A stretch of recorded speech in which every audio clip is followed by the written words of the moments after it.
Everybody, so today I'll be talking about how foreign exchange rate impacts the import and export.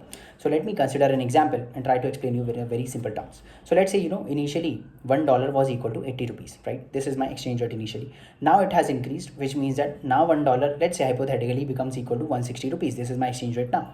Now let's see how this increase in exchange rate will affect the import and export. So let's say I want to import a chocolate of $1, which is of $1 from USA to India, right? So I'll have to pay them in dollars, right? So any person who has 80 rupees initially, he could have bought that chocolate initially, because initially $1 was equal to 80 rupees. So if I have 80 rupees, I could buy that chocolate because that chocolate is of $1.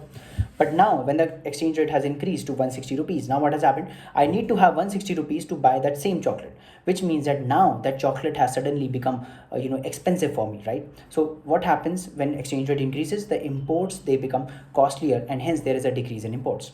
Now let's see what happens to the export. So earlier India was exporting spices to USA. So let's say a person wanted a spice masala from here, that was costing him 80 rupees, right? So this is of 80 rupees, that masala is of 80 rupees. So he would have paid $1 initially, right, to get the spices. Now what has happened? Now the exchange rate has increased. $1 has become equal to 160 rupees, right? So now he just need to pay $0.5, because now $0.5 would be equal to 80 rupees, and that masala is of 80 rupees, right? So now for him, the exports, basically the exports from India, they have become cheaper, which means that exports will increase and imports will decrease. That is how increase in foreign exchange rate will impact the import and export. Now let's go the other way around.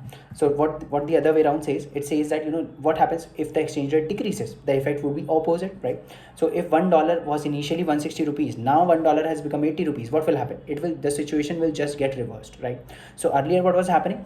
The imports, when the exchange rate was increasing, the imports were getting costlier, were becoming expensive, and there was a decrease in imports, right? So now in the other case, there would be an increase in imports because the exchange rate has fallen down, and suddenly the imports have now become cheaper, right? And now what happens to the exports will become costlier, right? Because now $1 will be able to buy less amount of rupees, right? So exports will decrease. This is how foreign exchange rate impacts the import and export of the country, and I hope this is very, very clear. Thank you so much.